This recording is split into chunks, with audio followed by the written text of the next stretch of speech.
let's take the today's topic, which is human eye. As you all aware that it is one of the most sensitive sense organ. So it is the human eye is like a camera. Its lens system forms an image on a light sensitive screen called the retina.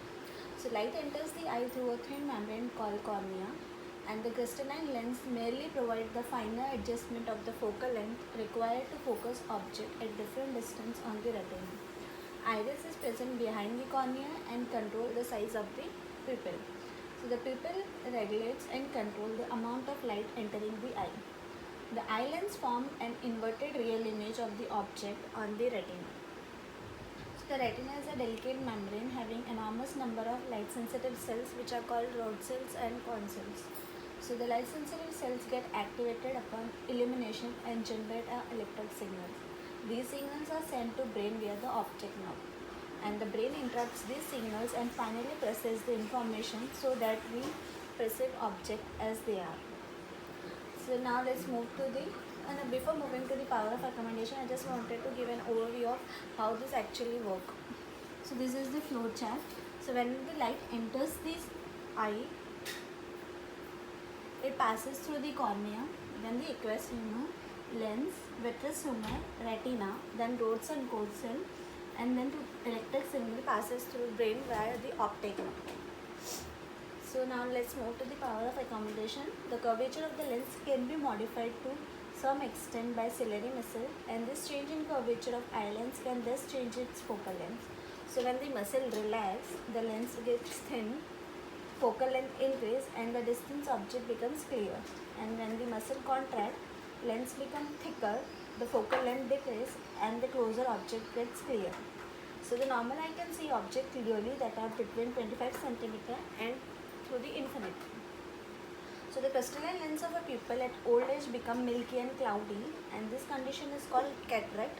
And nowadays the cataract is curable, like you can do a cataract surgery,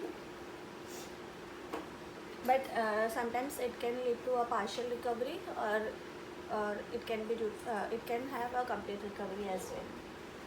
So the fact, so why do we have two eyes per vision and not just one? So the reason for it is that obviously you are going to get a wider view. बोलते ना दो से better, एक से better दो. And then the ability to detect the faint object. Now let's move to the defect of visions and their correction. The vision become blurred due to refractive defect of the eye. So there are three types of defect which are generally seen. The one is myopia, the second is hypermetropia, and the third is presbyopia.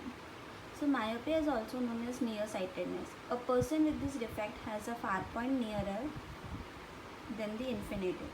That means a person can see near object very clearly, but it is very difficult to see the far object. So the image form in front of the retina and not on the retina itself. So it can be due to the excessive curvature of eye lens or the elongation of the eyeball, or it can be corrected by a concave lens.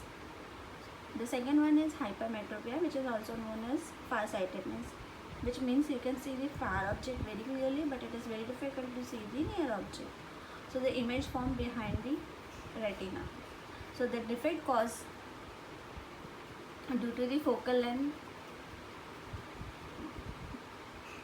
The defect caused due to the focal length of the eye lens is too long, or the eyeball has become too small, and it can be corrected by using a convex lens. The last one is presbyopia. It is difficult to see the near object as well as distant object.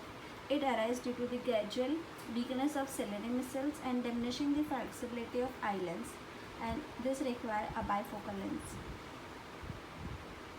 So this video was generally the basics of the human eye. So I'll cover the detailed section in later videos.